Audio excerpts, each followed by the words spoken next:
Tengan todos buenas noches, bienvenidos al programa Opiniones. Gracias por permitirnos ingresar a sus hogares.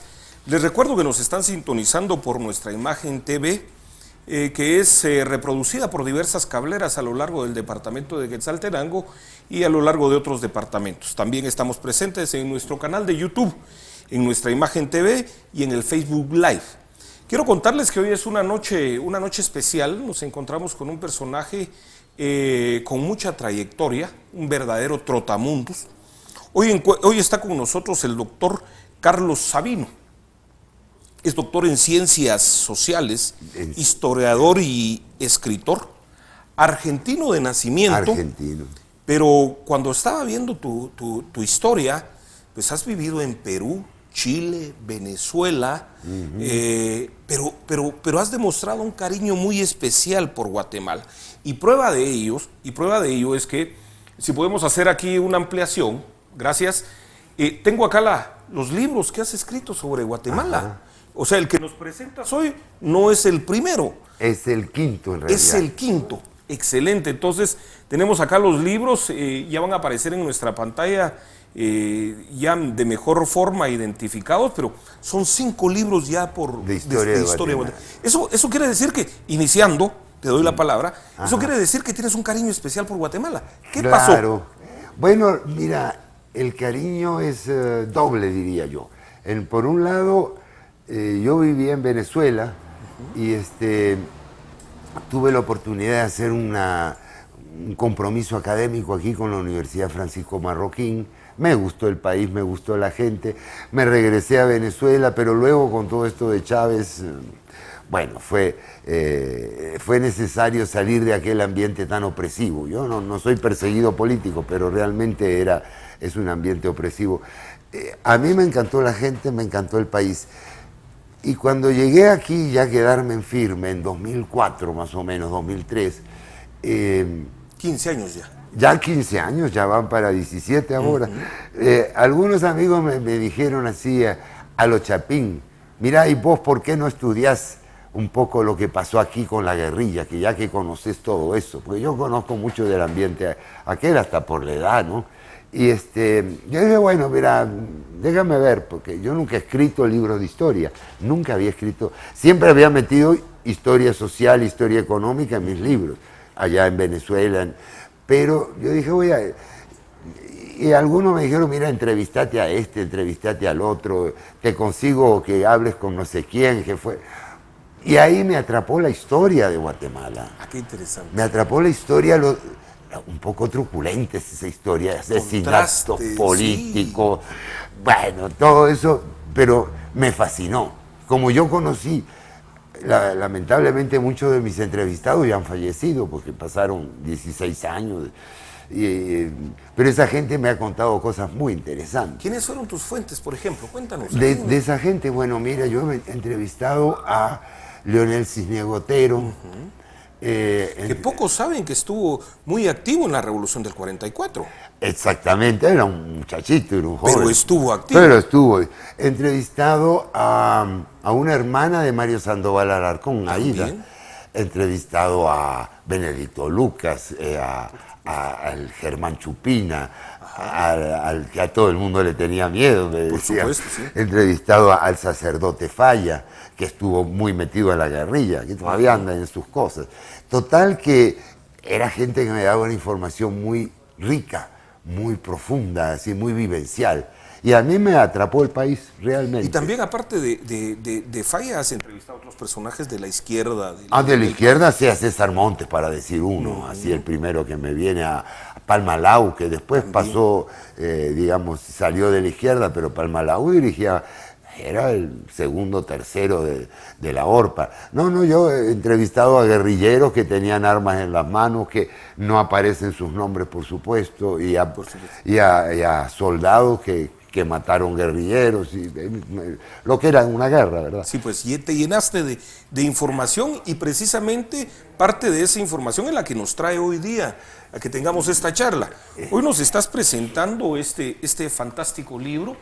Se llama Arbenz, una biografía, es exclusivamente de de Jacobo Arbenz Guzmán, quetzalteco de nacimiento. Quetzalteco. Quetzalteco de nacimiento. Entonces, este libro hoy nos lo está presentando acá en Quetzaltenango. Fue presentado el 6 de noviembre, si no estoy mal, en Guatemala. Exacto. Bueno, en realidad hubo una el 6, otra el 12, otra el 19, ayer en San Marcos y hoy en Quetzaltenango. Muy bien, excelente. Porque pues, ha despertado interés, por suerte. Me y es que muy recordemos honrado. que estamos a 75 años de la Revolución. Es un número mágico por ahí, 75 años, donde se han construido una serie de historias, donde se ha tejido toda una novela alrededor de lo ocurrido, y prácticamente en nuestro país para algunos es como que estuviéramos hablando de algo religioso, algo fantástico, ¿verdad? Sí. Se hablan de años de primavera. Cuéntanos un poquito, ya entrando en este libro. En este libro.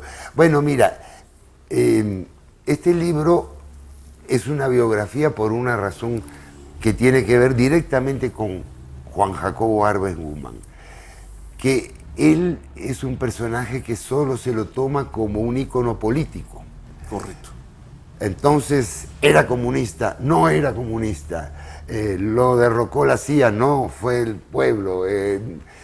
Pero lo que interesa de Arbenz es lo que hizo. Pero no, yo digo, bueno, es un personaje suficientemente importante como para saber quién era él. Eso de que era quetzalteco, por ejemplo. Ya O sea, tú acá nos hablas de la persona. La persona. Claro, tengo que hablar de la obra de gobierno, porque la persona está 3 años metida hasta aquí, fue antes ministro de la Defensa, estuvo en la Junta Revolucionaria. Sí, esos sucesos políticos yo los trato. Pero a mí lo que me interesa es él en cada una de estas etapas. De esas etapas. La idea fue de él, de tal o cual cosa, digamos. ¿Qué pasó después, cuando se exilió? ¿Dónde vivió? Por supuesto. ¿Qué pasó con su familia? ¿Cuál era su carácter? ¿Estaba enfermo o no estaba? Esas son las preguntas que yo me hizo. ¿Por qué? Porque mira, yo no soy arbencista, ni comparto las políticas que él hizo, pero el hombre me pareció que, ¿cómo sería?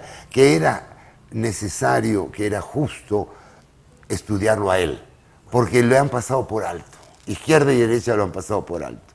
Hubo izquierda que ahora dicen que fue lo mejor que hubo en Guatemala, pero otra izquierda o la misma que le dijo que era un cobarde. Sí, ya nos vas a contar que en algún momento lo abandonaron también. Él se Lo quedó dejaron solo. Y hay la derecha que era un comunista o que era un débil, o que hay de todo. Entonces digo, bueno, pero en cierta forma sí diría, pobre hombre. Pues, el hombre... ¿Cómo era Jacobo como persona? ¿Cuál era su personalidad? ¿Tienes algunos datos de lo que pasó acá en Quetzaltenango? Comencemos por ahí. Bueno, mira, él era, de lo de Quetzaltenango tengo pocos datos, son de segunda mano, porque él nació el 14 de septiembre de 1913. Ya no queda gente prácticamente que lo haya conocido así. Era un muchacho vivaz, activo, normal, diría yo, de una familia de inmigrantes, el papá inmigrante de Suiza, la mamá era, yo me acuerdo si de San Marcos, no era de Quetzaltenango, creo que era de Totonicapán o de San Marcos.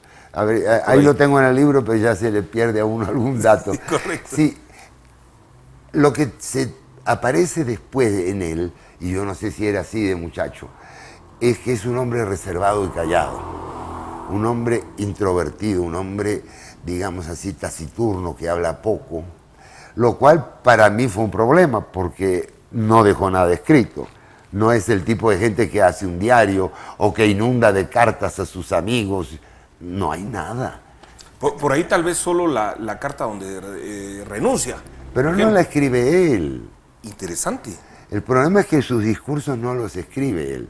Entonces, lo que habría alguna carta personal, pero yo lo que he encontrado en los archivos de Sirma tiene un muy buen archivo allá en la Antigua, he encontrado mucha documentación oficial, pero eso no es la personalidad. Cartas que dicen, le recomiendo aquí a la persona tal y tal que ha prestado servicios en esto para que lo tenga en cuenta. Bueno, sí, ahí son actividades gerenciales, administrativas, de otro índole, por supuesto. Y los discursos, José Manuel Fortuny lo cuenta él con detalles. Y la esposa de Arbenz, que escribió una biografía también lo cuenta no con tanto detalle. Pero Arbenz memorizaba, era un hombre muy inteligente, memorizaba prácticamente los discursos en la campaña y no leía, hablaba, pero hablaba lo que ya se había puesto de acuerdo con el otro y lo había escrito. Por supuesto. Entonces no puedo decir yo que ahí encontré rasgos de personalidad, no hay palabras repetidas o esas cosas que un historiador puede encontrar. No, ahí no hay nada. Ahora sí, más o menos la posición ideológica, pero como te decía, Alejandro, es lo que menos me interesa a mí. Por supuesto. Pero ahora que nos estás presentando el libro, y como mencioné ya son 75 años, resulta ser que hay varios libros, Sí. y recientemente varios libros. Por ejemplo, hace algunas semanas estuvimos aquí en este mismo espacio platicando sobre el libro de Ramiro Ordóñez. Ah, sí. Recientemente también Vargas Llosa saca su novela hablando del mismo tema, y libros atrás, por ejemplo, Arbenz en el poder de José Manuel Fortuny, o el mismo libro de la esposa de María Vilanova. ¿Qué de diferente hay de este libro que nos estás presentando con esos libros? ¿Cuáles son las diferencias que tú Bueno, encuentras? yo te voy a decir, primero con el de Vargas Llosa hay una diferencia esencial, que aquel es una novela. Por supuesto. Nadie debe tomar la novela de Vargas Llosa como la historia real. Por supuesto. Es la historia como la construye él para dar forma a su novela. Es decir, es la historia adaptada a su novela. O sea que eso no es historia.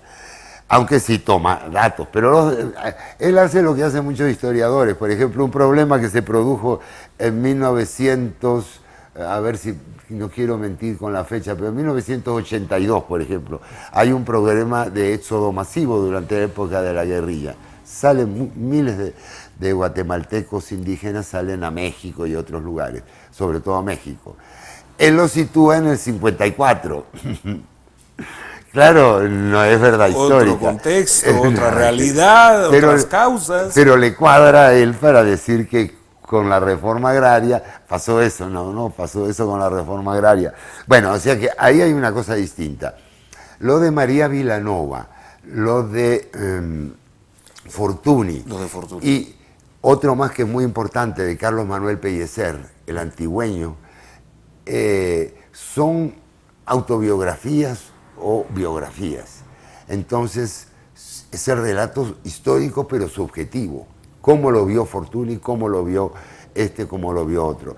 Por ejemplo, María Vilanova, como esposa de él, tiende a pintarlo con los mejores colores.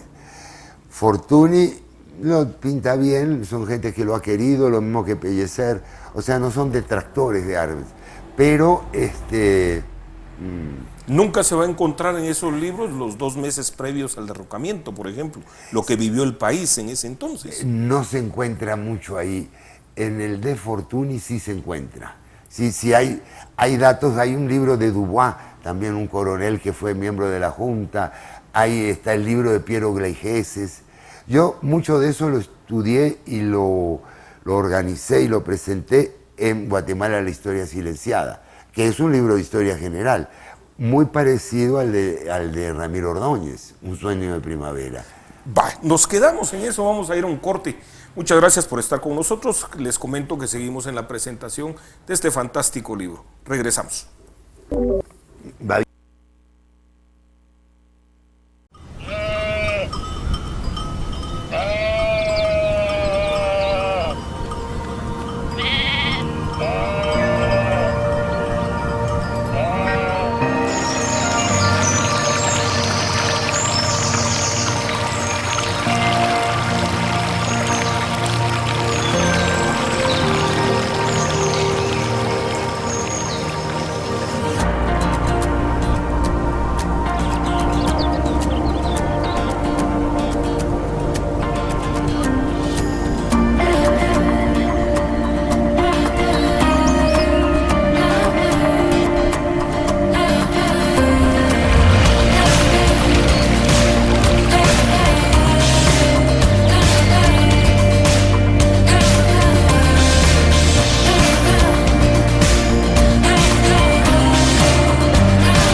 Muchas gracias por permanecer con nosotros. Seguimos entonces platicando de Arbenz, una biografía. Estamos con el autor del libro, el doctor Carlos Sabino.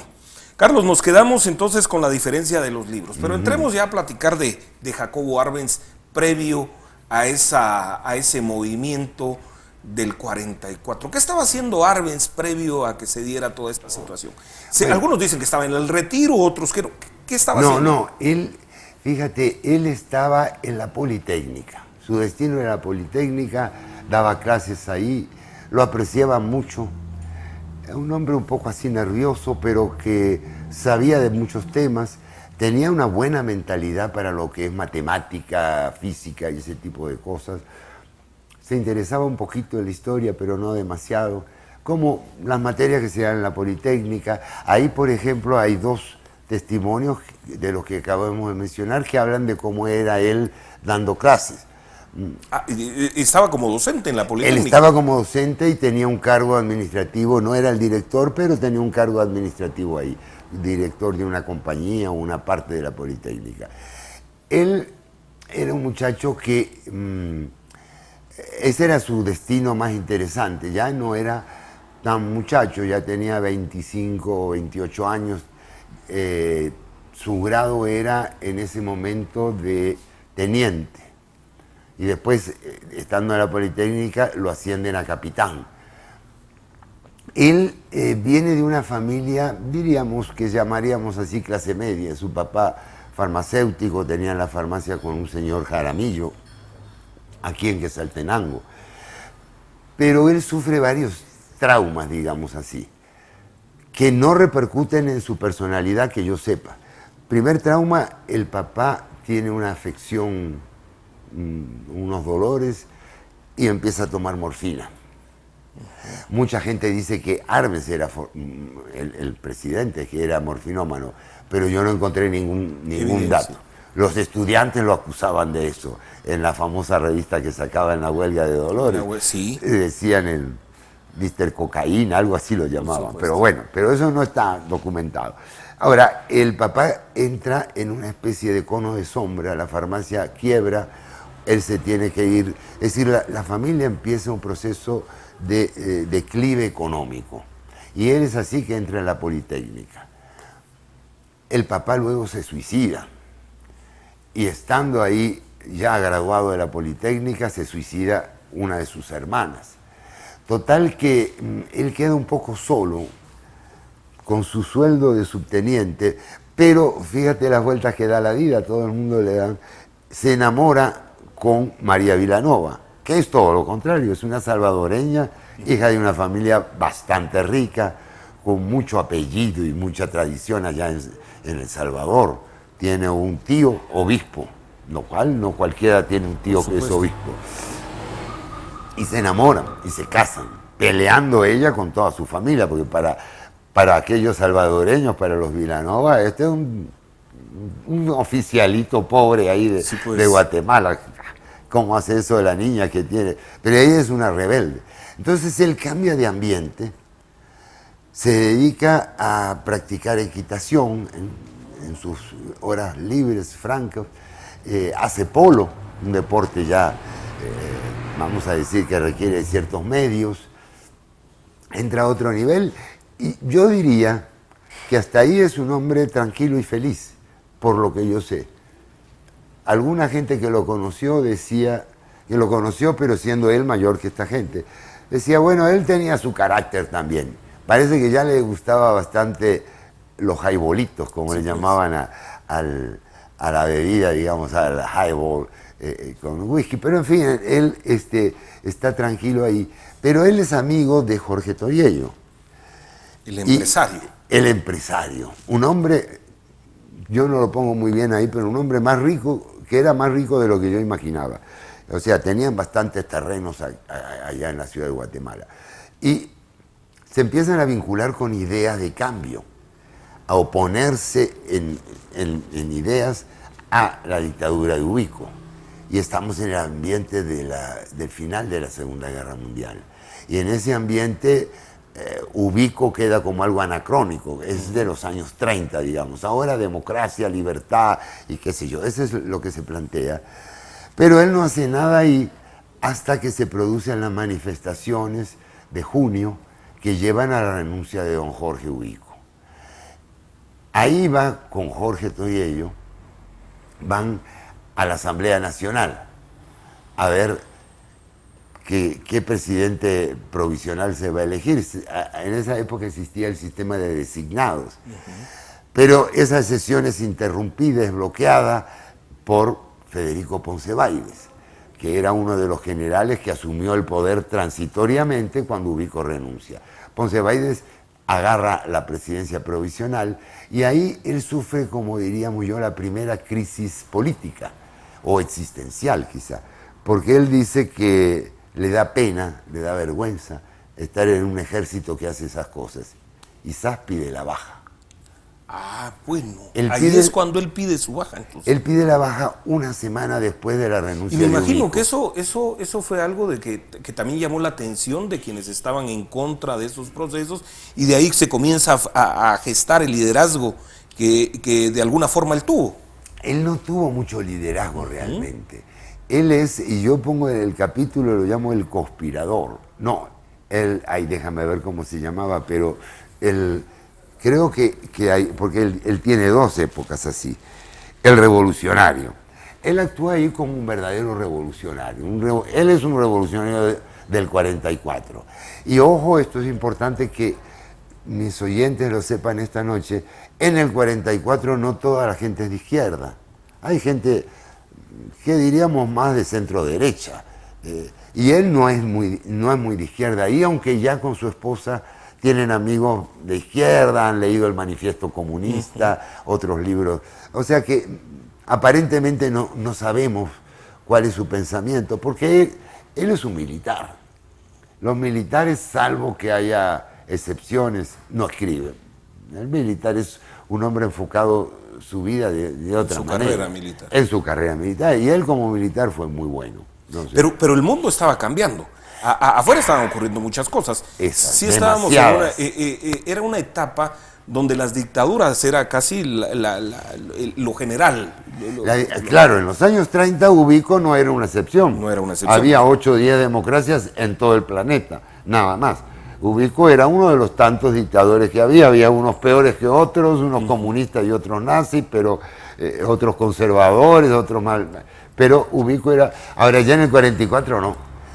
Pero en el 44, es importante para lo que viene después, en el 44 el comunismo no es visto como algo peligroso, porque está aliado a los Estados Unidos contra Hitler y a Inglaterra y a otras potencias. Entonces hay como simpatía por los Estados Unidos y por la Unión Soviética en el 44. Por eso digo que hay gente de izquierda y de derecha, y mejor sería decir no que son de izquierda o de derecha, que está todo mezclado, que las ideas están medio confusas, que todos quieren libertad, pero cada uno entiende cosas diferentes por libertad o por democracia. Entonces Arbenz entra en ese momento, pero con una dictadura en ciernes. Muchísima gente piensa que va a ser, que Poncebaides se está afirmando como dictador. Incluso Arbenz teme por su vida y se va a San Salvador.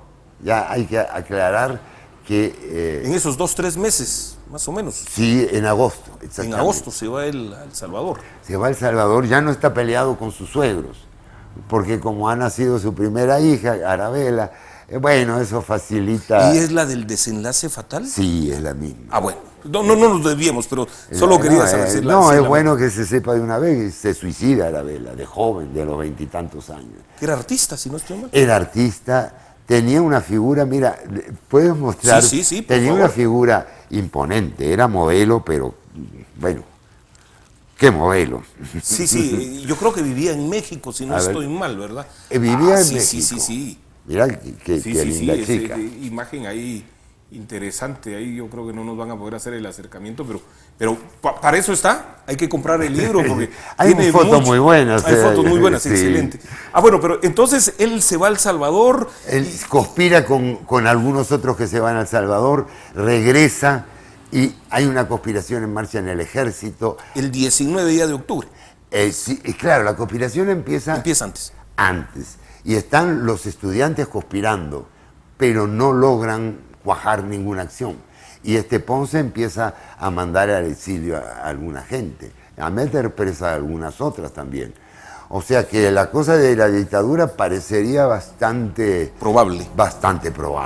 Aunque este colega que estábamos hablando, él lo ve un poco distinto, Ramiro Ordóñez. Son enfoques de historiadores diferentes, pero los datos están ahí.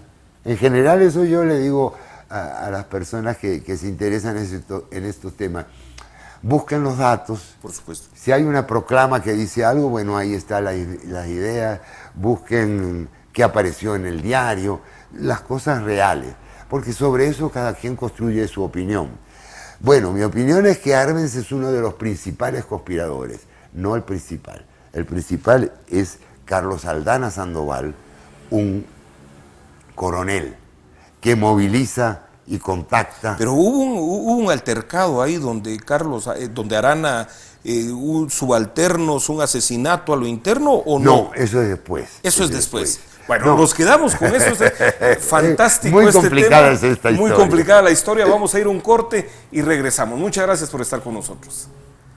Es que de verdad que...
Gracias por continuar con nosotros. Seguimos en la presentación del libro Arbenz, una biografía de Carlos Sabina. Él nos acompaña. Tenemos una charla muy rica, interesante. Nos quedamos en el 19 de octubre del 44. ¿Qué pasa el 19 de octubre, esos eventos? ¿Cuál es la participación de Arbenz ahí? ¿Cómo él encaja en el primer gobierno de esta revolución? Cuéntanos un poco de eso. Bueno, esa última pregunta es un poco difícil a veces de responder, pero sí, él no dirige la rebelión del lado del ejército porque él está de baja. Tampoco es un estudiante, pero es una especie como de enlace. No de enlace, de figura que es vista de los dos lados. Pero él entra al movimiento este revolucionario de la mano de Jorge Toriello, que es el número 1 o 2 de los civiles. Y él se enteran, o sea, Francisco Javier Arana, jefe de la unidad de tanques, es un mayor de la Guardia de Honor, el 19 decide salir a la calle. No voy a explicar los detalles porque nos perderíamos ahí. Total que se adelanta la conspiración, no encuentran a Aldana, no encuentran a otro coronel, sí encuentran a Toriello. Toriello reúne a unos estudiantes, está al lado Arbenz y los estudiantes deciden ir a la Guardia de Honor esa noche. Hay una serie de desencuentros semicómicos, medio cómicos ahí en todo eso. Al final se presenta Arbenz más tarde, o sea que el que inicia la rebelión es Arana. Arana es el hombre que se monta arriba del tanque y sale a la calle, lo cual después de que él y su grupo han matado en un tiroteo al director de la Guardia de la Guardia de Honor. al comandante, que se llama Corado, y lo quieren detener, hay un tiroteo y lo matan. O sea que ya son hombres jugados. Aparecen estos civiles, porque Arbenz en ese momento es técnicamente un civil. Estos muchachos estudiantes les dan armas, salen a la calle a mover a la gente, mientras los otros van con tanques. Por eso es un movimiento cívico-militar, por eso se habla de una revolución. Y al final, en la mañana, se forma la junta. ¿Por qué entra Arbenz exactamente esa junta? Bueno, aparentemente iban a haber 5 personas. Como no encontraron a este señor Aldana, por razones que ahí están explicadas, quedan 3. Toriello va con Arbenz a todas partes y lo mete, por decir así, en la junta. Entonces ahí está el civil, que es Toriello, el militar, que es Arana, y Arbenz, que... Una bisagra. Es como una bisagra, y es el más jovencito, y es como sangre joven, un oficial que tuvo el valor de renunciar. Parece que él salió con un fusil en la calle, a las calles diciéndole a la gente que se levante. O sea, él se lo gana, pero no es la figura principal como algunos han tratado de mostrar. Ahí queda en la Junta, y luego Arévalo necesita, bueno, se crea una nueva constitución, y Arévalo lo nombra ministro de la Defensa. ¿Por qué lo nombra? Eso no lo explico mucho en el libro, pero la otra figura la nombran jefe de las Fuerzas Armadas, que es un cargo que ya no existe, y es una locura constitucional. Que lo ocupó Arana. Que lo ocupó Arana. Es una locura constitucional porque el jefe de las Fuerzas Armadas es el presidente de la Nación. Pero aquí hay 2. Hay como una dualidad porque el ejército... Era lo que se necesitaba, darles un espacio, digamos. Exacto, el ejército desconfía bastante de los civiles. Entonces Arévalo nombra a la otra figura como su ministro de la Defensa. Y ahí se va a producir un distanciamiento, no inmediato, a los 3, 4 años, donde uno representa más la izquierda y el otro más la derecha. Arana y Arbenz. Exacto. Arana va a ser... ellos no fueron amigos, ni tenían una relación de antaño. De antaño ¿Encontraste no, algo ahí? Pero no, de antaño no contactos, como entre militares normales, pero se llevaban muy bien. Ah, bueno. Incluso hay un incidente en el año 45 en que Toriello rompe con Arévalo y los dos se quedan del lado de Arévalo. O sea que estaban en sincronía y en sintonía ellos. Y no se odiaban hasta que empieza a perfilarse la campaña y se empiezan a remarcar estas divisiones, moderados y radicales, etc. Ahí es que se va a producir en julio. Estas cosas siempre producen entre junio y julio. En julio, el 18 de julio, se va a producir la muerte de Francisco Javier. Pero antes de llegar a la muerte de Arana, las amistades ahí de Arbenz cambiaron, él comenzó a estar en otros círculos, ella se comienza, tú hablabas ahí ya de más radicales, un poco más de izquierda. Sí. ¿Qué pasó con Arbenz ahí? ¿Qué indicios encontraste ahí? No, hay mucho más que indicios, incluso lo cuenta su esposa, lo cuentan esta gente. Es decir, la esposa cuenta que había reuniones en que venían tal y cual cuentan que había reuniones en que estaban los Arbenz. Ellos se van formando un pequeño grupo de amigos que casualmente, y esto es lo que complica todo el proceso, son la alta dirección de lo que va a ser el Partido Comunista. O sea que si Arbenz era comunista o no, no es algo infundado.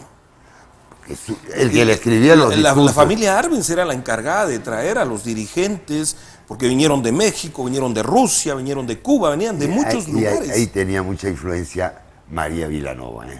Ahí comenzó ella a tener influencia. Ella ya la traía. No, ella era una mujer políticamente ambiciosa, ¿no? En esa época una mujer, nadie tenía que tener mucho cuidado para...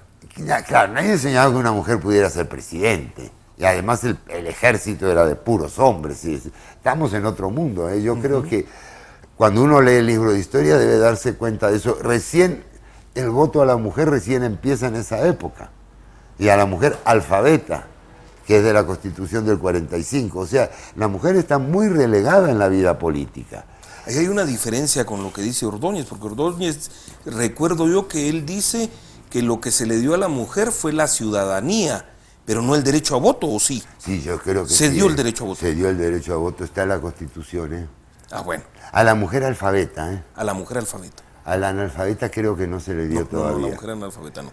Ah, bueno, pero entonces sí ella tiene una influencia. Una influencia muy grande. Y está ese grupo, que es un grupo social de amigos. Se reúnen a comer y a beber. Siendo el ministro.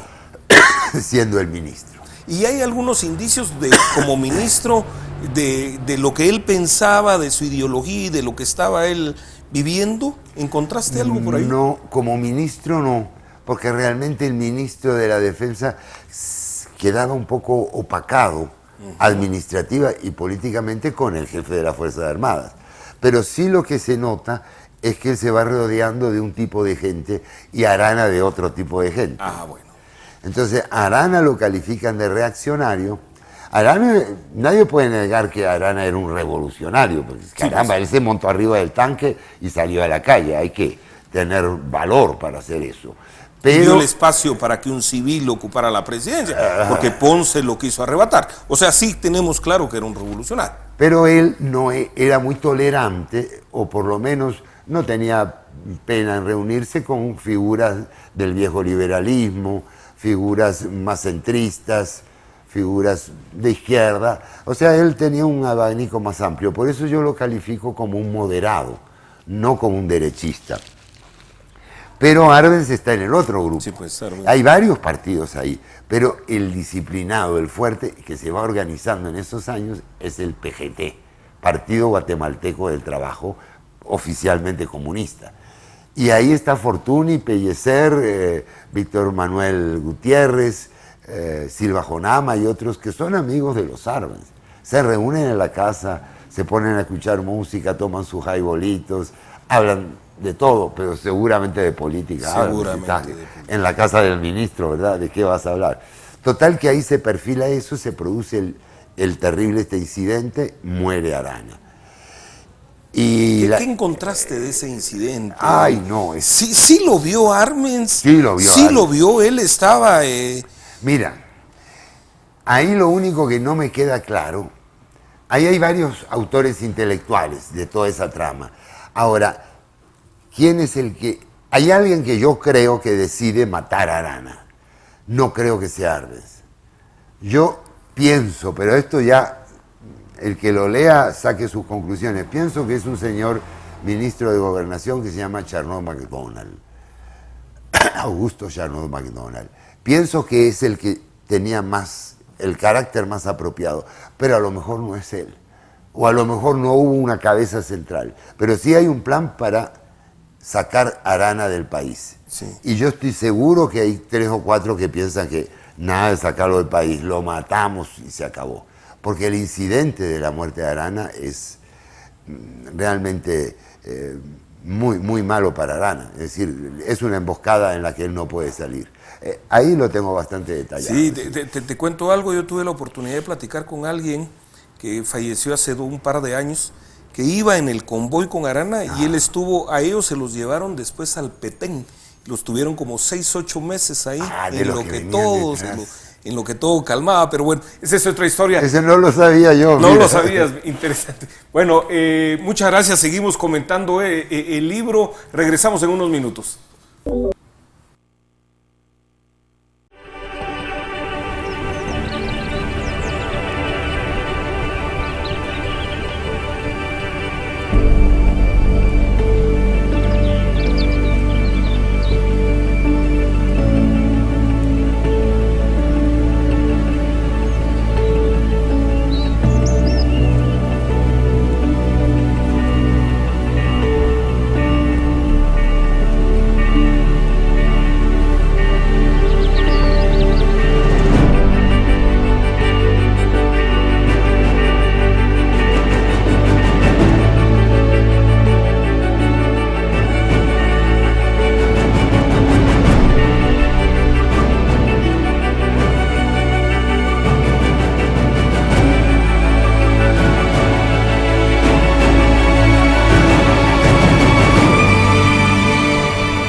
Algo me...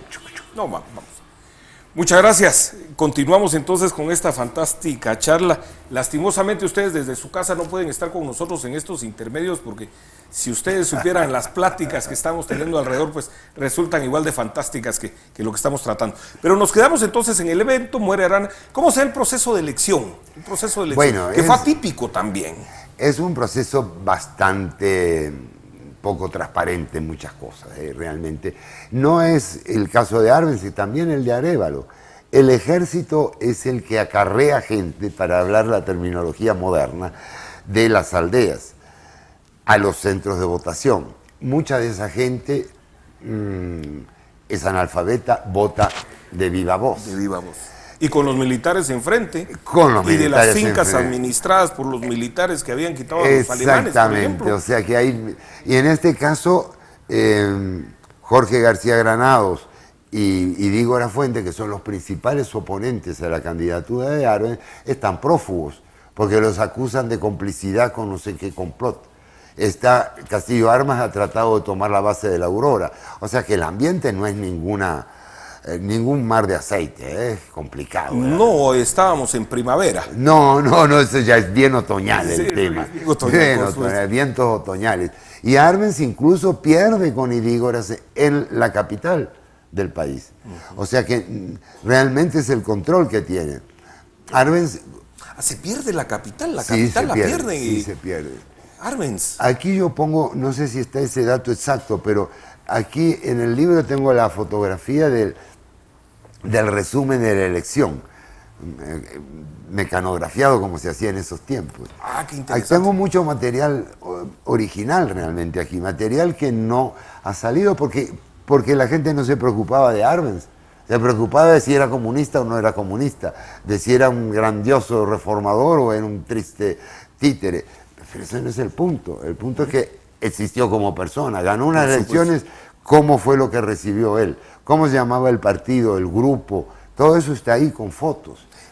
Bueno, entonces gana las elecciones, ahí es algo oscuro que queda para revisar en el libro. ¿Cómo es esos primeros años como presidente? Que mira, él gana las elecciones, en todo caso, no sé si tan ampliamente como dicen, pero podría haberlas ganado. El programa de él era nacionalista, de construcción de obras, cosa que a la gente en general... Carretera al Atlántico. A la gente le gustaba eso y además era necesario realmente. Y la reforma agraria era uno de los puntos. El problema es que a partir del primer año se ponen a redactar la reforma agraria. El primer año de gobierno. Sí, ya en el 50, finales del 51, principio del 52, está el comitecito ese, donde están los puros comunistas, que ese es el otro problema. ¿Qué fueron los que manejaron el tema de la reforma agraria? Bueno, mira, incluso el secretario general del partido, Fortuny, dice en sus memorias, que son unas memorias habladas con Marco Antonio Flores, el que llamaban el Bolo Flores, que la redacta bastante bien, pero él dice que él redactó el 90% de la ley, cosa que yo no creo, pero él fue el espíritu de esa ley. Y esa ley tenía muchos elementos nada capitalistas. Entonces, bueno, y todo se concentra ahí, y Arbenz queda como la figura principal de un proceso que es turbulento, violento, hay ocupaciones de tierra, no hay un catastro que organice a este sí, a este no, sino que la gente se mete en las tierras, las reclama, bueno, hasta que se va llenando de enemigos y tiene que renunciar. Interesante porque para todo esto Arbenz ya era finquero también, ¿verdad? Era finquero también y él manda a... Que no en sus inicios no tenía la posibilidad, pero resulta ser que termina con una finca bastante grande en Escuintla, ¿verdad? Bastante valiosa realmente. De algodón. Bueno, yo no quiero... Mira, mi política, mi metodología es no acusar de lo que no puedo controlar. Ahí hay dos opciones. ¿De dónde salió el dinero? Bueno, la que estamos seguros que no salió de su sueldo, porque tendría que haber trabajado 300 años para comprarse los millones que valía aquella finca. Puede haber salido de su suegro o puede haber salido de esos dineros que corren en el presupuesto. Yo no sé si es... Pero para ese entonces, digamos, el punto Sí, es sí. que él ya era finquero, y era un finquero importante. Y la obra física sí se dio, la carretera No. tampoco. Claro, es que ese es el problema. La carretera se empezó, pero se habrán construido 10, 20 kilómetros, nada más. El Jurú-Malinalá quedó en planos.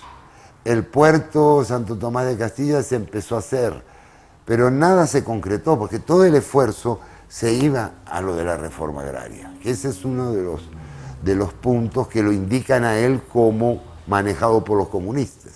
A los comunistas no le interesaba. Todos los esfuerzos estaban en lo de la reforma agraria. Sí. Y él nombró como director del DAN, del sistema de reforma agraria, a la persona que no comunista, en la que él tenía mayor confianza, que era ¿cómo se llama? Ya me va a venir el nombre. Él nombra a él como, digamos, para tener el control, o sea que su gente de más confianza está ahí. Y los comunistas no están en los altos cargos. Y esa es una de las disculpas que dicen, no están en los ministerios, están en las direcciones, están en la parte regional de la reforma agraria, en la parte municipal, campesina. Son los que mueven realmente. ¿Y el pueblo? ¿Cómo estaba el pueblo? ¿Qué recibía? ¿Cuál era la percepción? Porque todo se dice la injerencia de los Estados Unidos, pero ¿cómo estaba el pueblo? Cuéntanos. El pueblo, mira, la política económica de Arbenz no fue muy beneficiosa, no produjo muchos resultados. Entonces, él tenía cierto apoyo, mucho del apoyo de los campesinos. Esto en una presentación ayer yo lo distinguía muy bien. Mira, tú eres un campesino, vas con un grupo, te dan un trozo de tierra. Te lo dan y no te lo dan, porque te dan en usufructo. ¿Qué quiere decir? Que hay un contrato que se puede o no renovar. El usufructo es a largo plazo, pero... Y depende cómo te portes, te lo dejo, si no te lo quito. Así es. Entonces yo no estoy así tan eufórico como si fuera mi tierrita escriturada. El 80% de los beneficiarios de la reforma agraria fueron en ese sentido. Entonces, yo estoy contento, el gobierno me dio... Pero de ahí a salir a pelear, hay una distancia inmensa. Una cosa es estar agradecido, otra cosa es ser un combatiente. Y en la capital yo diría que las fuerzas se le van poniendo cada vez peor, porque también influye mucho la iglesia. La iglesia está muy preocupada por la conducta del comunismo internacional contra la iglesia católica y ortodoxa. Entonces la iglesia se pone en contra, no de Arbenz. Rosel Arellano escribe una carta pastoral contra los avances del comunismo en Guatemala. Indirectamente hay un mensaje. La USAC, ¿qué pasó con la USAC ahí? ¿Cómo estaba? La USAC estaba también en contra. ¿Estaba también en contra de Arbenz? Sí, por las mismas razones, porque él iba al comunismo y la USAC no era totalmente anticomunista en esa época. La USAC se vuelve de izquierda al segundo o tercer año del gobierno de Castillo Armas, como el 55, 56. Y eso que Castillo Armas ya les dio ahí el famoso 5%, porque no lo tenían. Así son las injusticias de la historia, ¿verdad? Sí, Castillo Armas ha sido la persona que más favoreció a la USAC en toda la historia de Guatemala, porque le dio una cantidad específica. Una cantidad específica, digamos, la autonomía real. La autonomía real. Porque todos los demás trataron de manipularla y manejarla. Castillo Armas hace eso y se le ponen en contra. Pero entonces la USAC no estaba del lado de la izquierda. La USAC en ese entonces no era de izquierda. No, para nada. La USAC en el año 40 ¿Y ya tenía el peso la USAC? Sí, tenía peso político porque había sido la clave para sacar a Huico. Ellos habían sido los que organizaron, los que se jugaron las primeras manifestaciones. Y la USAC después del 20 de octubre, no sé si a finales de año o a principios del 45, hace un homenaje al ejército. Y la USAC le entrega una placa al ejército, agradeciendo su lucha por la libertad y la democracia. Sí. ¿Y quién recibe esa placa? ¿Cuál es el coronel, que no era el coronel, el teniente coronel que recibe la placa y hace el discurso de orden? Carlos Castillo Armas. Carlos Castillo. Bueno, si ese dato no se sabía, ojalá no vayan a haber movimientos para que le quiten ahorita perdón, la presea, ¿verdad? Qué interesantes estos datos, cómo Sí, cambian y cómo le venden a uno una historia, una situación que al final sí, no es, ¿verdad? Castillo Armas no era ningún bruto, porque era el que ponen a hacer el discurso. No ponen al más bruto a hablar. Pones al que tiene más facilidad de palabra, más capacidad. O sea, eran todos de la misma camada, de la misma reducción. Y casi al final del gobierno de Arbenz, ¿qué pasa? Se habla de algunos meses, sí había ya un movimiento, estaba creciendo la insatisfacción. ¿Qué pasa esos últimos meses previos al derrocamiento? Bueno, mira, yo sé que no tenemos mucho tiempo, te voy a resumir lo esencial. Carlos Castillo Armas queda exiliado en Honduras y organiza una cierta fuerza que es la que la CIA va a apoyar, pero la organiza él. Hay otra pequeña fuerza en El Salvador que está tratando de juntar irígoras. Hay mucha gente que ya está deseosa de que él caiga. Los Estados Unidos están sumamente preocupados, no tanto porque hayan expropiado a la United Fruit, sino porque ven que esto va al comunismo. Cosa que puede ser cierta o falsa, pero ellos lo ven. Y Arbenz, o más que Arbenz, el grupo comunista que lo rodea, hace una movida para mí fatal. Deciden comprar 2.000 toneladas de armas en el bloque soviético, en Checoslovaquia. Sí, las famosas armas checas. Total que eran alemanas, por cierto. Estaban en Checoslovaquia, pero eran del ejército alemán. Total que cuando llegan esas armas, ahí empieza el acto final, el epílogo del gobierno. Ya se asustan todas las casillerías latinoamericanas, ya aceptan que haya una acción armada, los Estados Unidos le dan luz verde a Castillo Armas, y bueno, y Arbenz comete el error de no escuchar al ejército. El ejército los primeros días de junio, las armas llegan como al final de mayo, 20 y tantos. Los primeros días de junio el ejército le manda un memorial, un cuestionario, dice, preguntándoles por qué se deja actuar así a los comunistas, por qué no se evita que los comunistas de esto. O sea, es un manifiesto anticomunista disfrazado de cuestionario. Y Arbenz, quizás para aclarar un poquito las ideas de él o para formalizarlas, ¿verdad? De acuerdo a los actos. Para decir, yo lo tomo como diciéndole, mira, Jacobo, te queremos mucho, pero si no rompes con los comunistas, no puedes contar con nosotros. Esa es la idea. Y eso es lo que va a pasar y va a llevar a su caída. Muy bien, sí, estamos ya por terminar, pero antes de que vayamos y nos podamos despedir, hay que leer el libro para entender qué pasaron esas últimas horas y lo fatídico que fue el exilio, cómo salió del país, sí. Son las imágenes que tenemos, pero ¿cómo fue la vida después de Arbenz, después de abandonar el país? ¿Qué pasó con él? Para decirlo rápido, Arbenz no logró recomponer su vida. Lamentablemente él... Esto lo marcó. Lo marcó, no pudo o no quiso o no se atrevió a ser un líder revolucionario en el exilio. Tampoco se decidió olvidar el pasado y a considerarse un ciudadano normal. O sea que él quedó en una especie de tierra de nadie.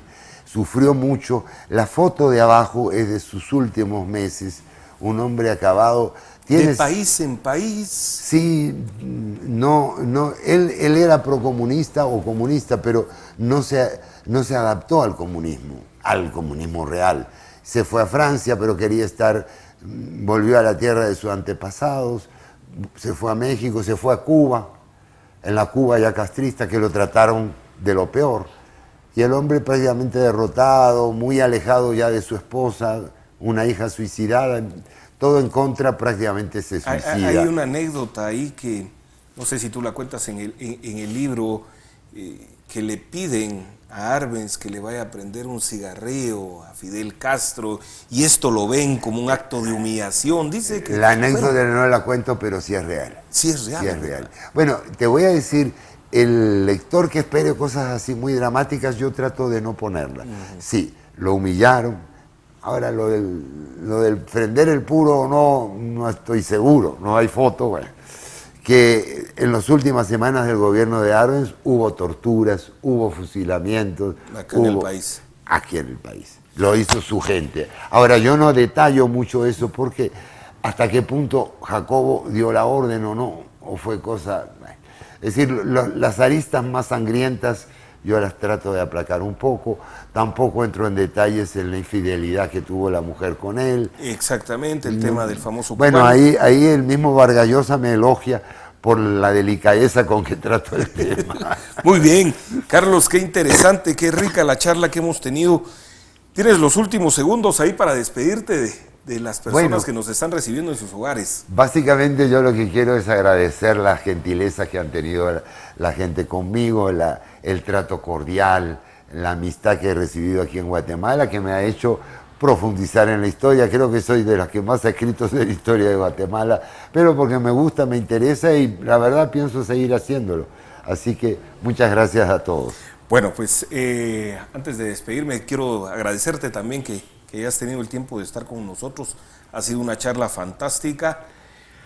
Y a todos los que nos están viendo desde sus hogares, pues decirles que vamos a seguir en esta dinámica.